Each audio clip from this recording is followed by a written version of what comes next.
Hello, everybody. Welcome to FYI with Crystal. First of all, right here from our studios, we're sending love and light to the people in China who lost their friends, family, and loved ones to the tragic effect of the coronavirus. We decided today to dedicate this episode to all of these victims and also use this as an opportunity to shine some light on this epidemic that has really become some sort of pandemic world over, and also to encourage people to know that there are certain things that they also have to do, to prevent it and avoid it from spreading even further. Because you know what, guys, life is very short, and you have to be able to live your best life possible, not just for yourself, but for the people who you love, for the people that love you, and the people who look forward to you and up to you. You cannot afford to leave them stranded in any way whatsoever. So we're going to be talking about the coronavirus today.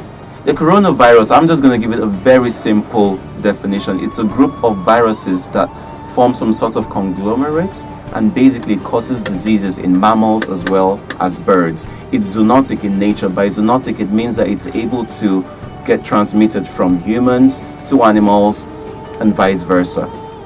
It's generally a mild, situation, but in the cases where it's severe, it could lead to chronic disorders.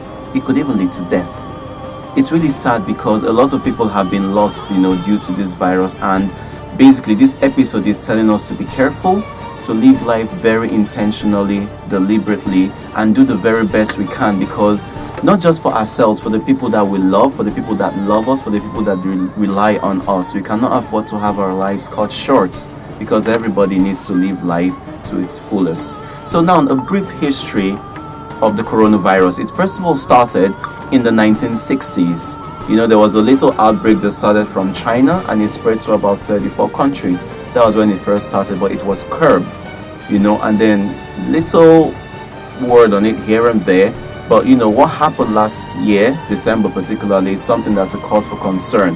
The World Health Organization has been, shedding light on it and trying as much as possible to avoid the situation so that it doesn't get more chronic than it has already gotten.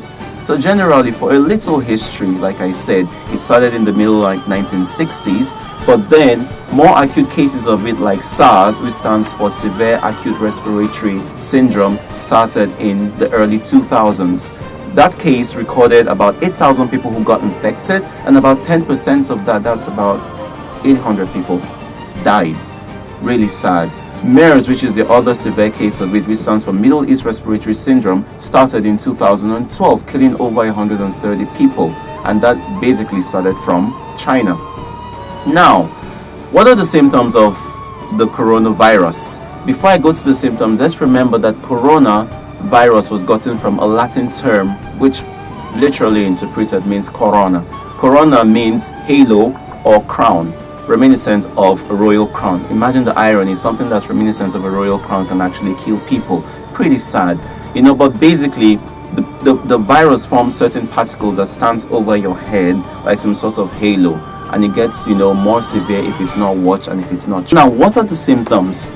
For the mild cases, stuff like coughing, difficulty in breathing, not severe respiratory disorders and stuff like that, can be recognized. Then for the acute cases, there's like severe acute respiratory syndrome, stuff like pneumonia, kidney failure, and ultimately death.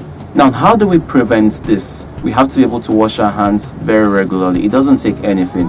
You go out, you wash your hands, you come in, you wash your hands, you eat, you wash your hands, you shake somebody, just keep washing your hands. It doesn't take anything from you. Even if you have to do it every 10 minutes, keep washing your hands and ensure that you have a strong and effective hand sanitizer to use all the time.